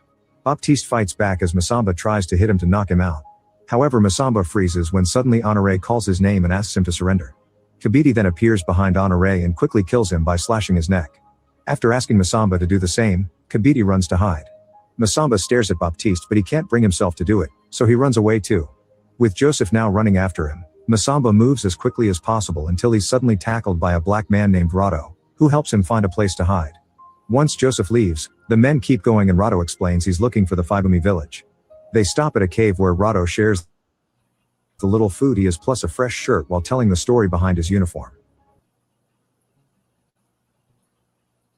He used to fight for France and they even made him a citizen. However, when he came to this island they burned his fear of Honoré's body. Baptiste points out that the slaves spared him like most of the night praying. In the morning she announces the Lord is protecting them so they must continue the hunt. However Baptiste refuses to go after the man who spared his life, so instead he'll take Honoré back to his father. A furious Joseph jumps on his brother and they start fighting on the ground while Victoire stares without doing anything. After a few minutes of wrestling, Baptiste manages to defeat his brother and leaves the forest with Honoré's body. Moments later Masamba is on the move again, following tracks on the ground and plants to find his daughter. When Rado tries to leave the cave too, Joseph shoots his leg to bring him down. Then Joseph squeezes the wound while he and Victoire ask him about Madi and Masamba. Rado refuses to talk and says this island belongs to black people, so Victoire shoots him in the head. The duo searches the cave and finds Masamba's old shirt, so now the dog can follow his smell. In just a few minutes the dog finds Masamba crossing the river and jumps to attack him, unaware there's a waterfall behind them. They both fall into the lake below and Masamba tries swimming as fast as he can, but the dog easily catches up to him and bites his arm. As he screams in pain, Masamba pushes the dog off and grabs a rock to smash the beast's head to death. On top of the waterfall, Joseph and Victoire see Masamba escape into the woods. For the next few hours, Masamba continues to wander around the forest while following any track he can find. Eventually he has to stop and rest because he's losing too much blood. Victoire and Joseph are still searching under the rain and get the clue they need when they notice some blood on a tree. That night Masamba dreams about his wife again. The following day Masamba makes it to the beach and finds a bunch of dead slaves on the sand and in the water. There's also a destroyed boat, which means the storm stopped them from escaping to Madagascar. Masamba checks every body on the shore but he can't find Madi, so he goes back into the woods. He follows a strange noise and finds a few survivors. So he asks them about Madi before collapsing in pain and tears. The men help him up and take him to a cave near the beach where the women are hiding from her. Masamba then announces he'll help her find Fibumi, which makes Madi smile and finally hug him back. After Masamba and Madi leave together, Victoire and Joseph also make it to the beach and find all the bodies. They follow Masamba's footprints on the sand to continue their hunt, forcing Madi and Masamba into hiding. Madi says she's tired of hiding and Masamba agrees it's time to make a plan. That night Masamba does a traditional ritual to renew his promise to his wife and asks for courage to fight his enemies. As the moonlight moves around him, Masamba hears his wife's voice saying they're now one before it starts to rain. Meanwhile Victoire and Joseph are camping for the night. Victoire hears a noise and pushes Jospa down right before a blade attacks in the darkness. Mother and son immediately grab their weapons and stumble around blindly as they try to find the source of the attack. Suddenly Joseph hears a noise and opens fire, giving away his position for Masamba to quickly slash him with a blade before hiding again. Victoire runs to her son and notices he's in terrible pain, so she stabs him to end his suffering. We gonna say fair use on that because that. Afterward, she hides behind a tree only to come out again when she sneaks around. Yeah, that's actually a movie. Surprises Masamba from behind, shooting him in the shoulder. There you go. You can line up the next video and get the next video ready. But this movie right here, that this was showing part of what the Homeland Security boss Noeem was talking about. That this is how they're gonna come at us, man. The same way they was coming at us back in the days, man. They burnt this man's papers, right? So we again say fair use for the use of the movie and any other videos we've used for the use of educational purposes. Definitely the Fair Use Act is in place as we continue to teach our people and teach this lesson. But this is what has happened to our people, right? They were getting beat. You seen in the movie, they took the pregnant lady and they dug a hole for her stomach so she could lay on the floor to get whipped. Right? You seen what happened to the father? His daughter escaped off the plantation, and they took the father and they whipped him and put him in jail and put him in a yoke of iron, like we had just read. You see that yoke of iron he had around his face, and then he escaped the plantation and went to go and find his daughter. And they ended up burning the people's freedom papers because some of them ended up having freedom papers. So again, that goes into what the Homeland Security Secretary was talking about us we gonna need papers. What you think they're gonna do to us, man? When you don't have your papers on you, they're gonna whip you. They're gonna beat you. They're gonna put their knees on your neck. They're gonna put a bullet in you. They're gonna hit you with the stun gun and electrocute you, and then put you in jail. Right? Where you was at? Luke 21:10. Bring that out when you got it, Barbecue Shaw. Okay. Still book Luke chapter 21, verse 10. It say, then said he unto them, nation shall rise against nation, and kingdom against kingdom. And great earthquakes shall be in diverse places, and famines, and pestilences, and fearful sights, and great signs shall there be from heaven. Great signs shall there be. Pestilence and famine, earthquakes, nation rising against nation. All of this stuff we watched in the videos earlier. All of this stuff we read in the scriptures earlier. This is what you're seeing happening before your very eyes because we're in the last days and the end times. That's why it's perilous times that's happening right now. It's hard times, times with adversity. You're going through it at your job. While you're in the plantation on captivity, you're going through it to pay your bills. You're going through it to keep your car on the road. You're going through it to feed your family. Perilous times is here. And it's the testing and proving of our faith. And that's why we got to have patience. Right? Get verse 17, King. Same chapter, same book. Book of St. Luke, chapter 21, verse 17. It say, and ye shall be hated of all men for my name's sake. And we're going to be hated. The Hebrew Israelites is hated by all religions. We're the only religion that all religions come at. Everybody from another, or not even religion, we're the only faith that all other religions come at and try to break our faith and try to break our sound doctrine and try to break our backs is the Hebrew Israelites. Drop down and get verse 26, King. Verse 26. It say, men's hearts failing them for fear. It's like men's hearts failing them for fear and for looking after those things which are coming on the earth.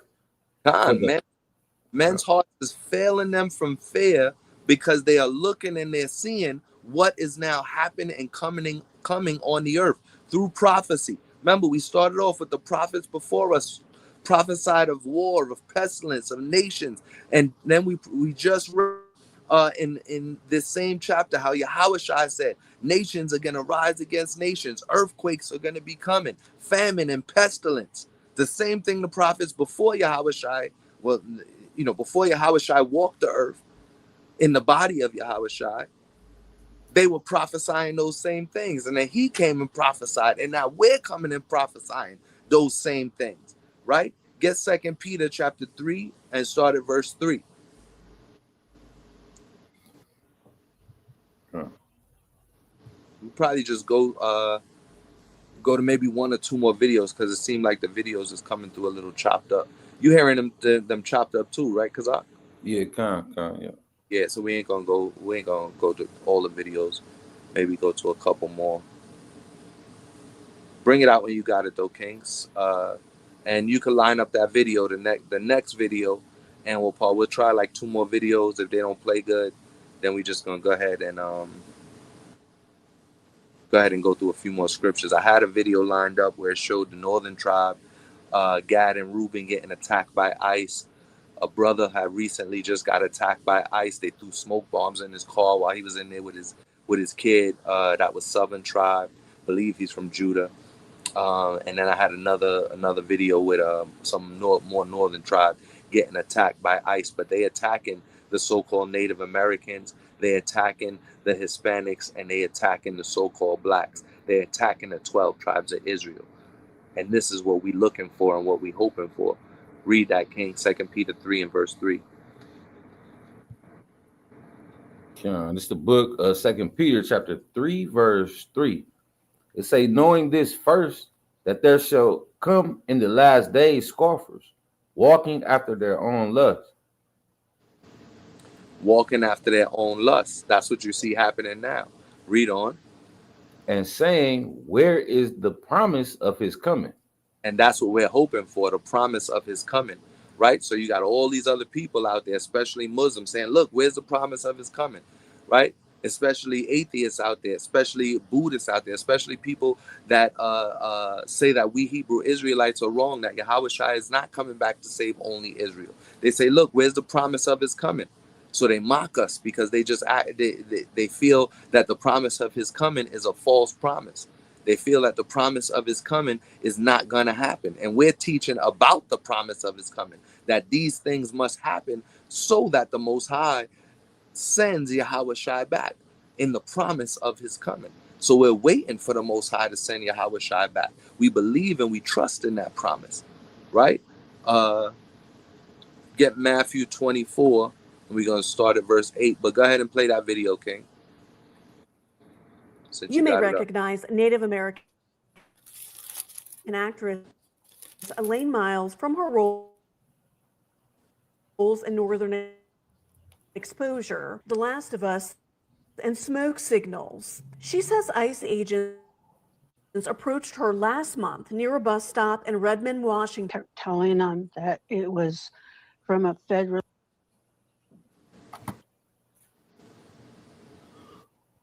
It's not playing again. This is an actual movie star, a Northern Tribe movie star from the tribe of Reuben. Recognized tribe in Eastern Oregon, and it's a federal ID, and only enrolled members can get those She had her ID showing that she was. Because they kept saying anybody could make them. Also in November, Leticia Jacob, after serving time for a traffic violation, but her aunt, Maria Nunez, says things went downhill when family tried to pick her up. They stated to her that she was to be released at 12 midnight, but was not going to be released because she had an ICE detention hold on her. The 24-year-old grew up in Arizona's Salt River, Pima, Maricopa Indian community. She had already had the jumpsuit on to be deported. She was already recognized as the immigrant when she was a Native American. Nunez says she had her tribal ID with her, and jail workers admitted they made a mistake before sending Jacobo home. One of the staffs there made an error and mistaken her for a different inmate that had a same last name. Now this young lady has went through a traumatic experience that she'll never forget. Muskogee Creek Nation spokesperson Jason Salzman says Native Americans can't be deported under the Citizenship Act of 1924. In 1924, Congress did guarantee birthright citizenship to all Native Americans born in the United States. The Native American Rights Fund also sent CBS News a statement saying, in part, if Native American citizens are stopped by ICE, they have the right to remain silent and refuse consent to any search. If they knock on the door of your home, you do not have to open the door absent a valid warrant signed by a judge. Those rights are there. Know them, remember them, and keep your tribal identification on you. Dawn White, CBS News, Texas. Right, you can line up the next video real quick, King, also. But go ahead, you can play it. Play this one. So you see Northern Tribe, Gad and Reuben. Bands and tear gas in my car, and made I got 6 kids in the car. But my 6 months old can't even breathe. My 2-year-old then flipped out the damn car. This was flipped over. My car filled with tear gas. I'm trying to pull my kids out the car. I'm telling the officer I need ambulance. It took him 5 fucking minutes. He's going to Lindale. They can't even come up Lindale. Were you participating in the protest? I wasn't at all. I didn't care to be, not to say it like that, but I wasn't. Like, You were just here? Yes, I was trying to leave.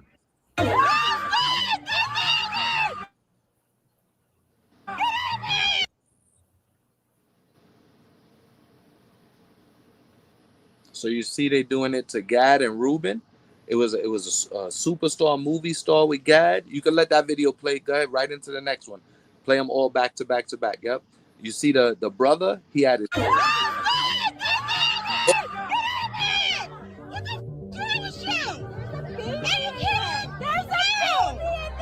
Is she seizing? I think she's seizing. I think she's seizing. No, take your mask off. You sitting there talking all that. Take your mask off. They're saying that they're gonna take her kids. Like that's that. We got a lawyer here now, and she's Back up. You can't post like that. They're just like. And I can verify. You guys stay. Because I think you're wrong. Because we all have been wrong. Stay back. We got it. We got it. We got to just sit back. We're right here. Oh my God, girl, stop!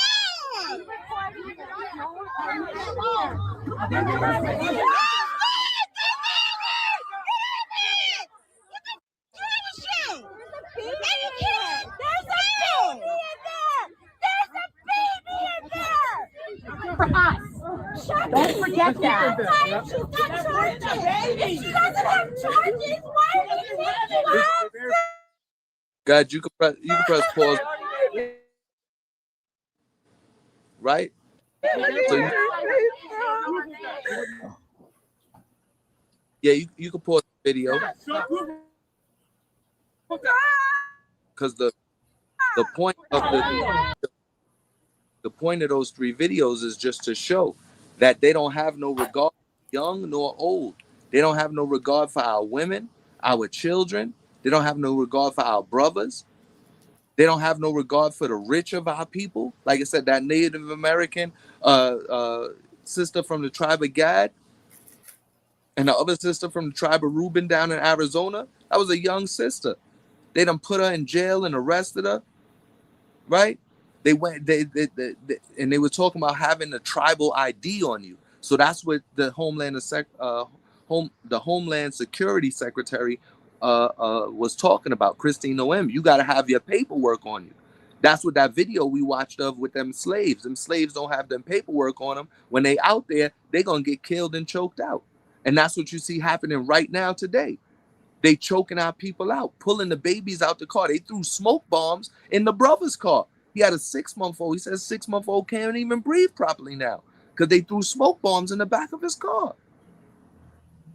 And it ain't nothing but the Proud Boys and those January 6ers who's getting these jobs and walking around with these masks on. It's brothers and it's Edomites that's taking these jobs and persecuting our brothers and our sisters. Right? And you see what just happened right there in front of our very eyes. So we're going to get the last 2 scriptures and then we're going to close it out because I know our brothers and sisters got to go to work tomorrow. Get Lamentations 4 and 17. We're going to go 17 through 20, and then we'll get the last scripture and close it out. Okay. Bring it out when you got it, King. Lamentations 4 and 17 through 20. It's the book, Lamentations chapter 4, verse 17. To say, as for us, our eyes as yet fail for our vain help. In our watching, we have watched for a nation that could not save us. Right. This nation can't save us. Read on. Verse 18. They hunt our steps that we cannot go in our streets. They hunt our steps and we can't go in our streets. Drop that and get Daniel 7 and 18. So that's the point of the verses. You see them hunting after our steps and they coming after all of the 12 tribes. They hunting our steps. They out here killing our women. They out here arresting our men. They out here putting our children into detention centers because they arrested the parents. Right? Read on. Daniel 18. Daniel chapter 7, verse 18. But the saints of the Most High shall take the kingdom and possess the kingdom forever, even forever and ever. Amen. The saints are going to take the kingdom and possess the kingdom forever and ever. And with that, we yield. I hope you guys were edified by the lesson and enjoyed the videos. Everybody make sure you prepare for war because World War III is right here in front of our eyes. It's happening and you got to understand the prophecy. So stay studied up, stay prayed up, stay in your scriptures, and continue to go out and do the work. All praise to the Most High. Shalom. Shalom. Could go ahead and end the lesson.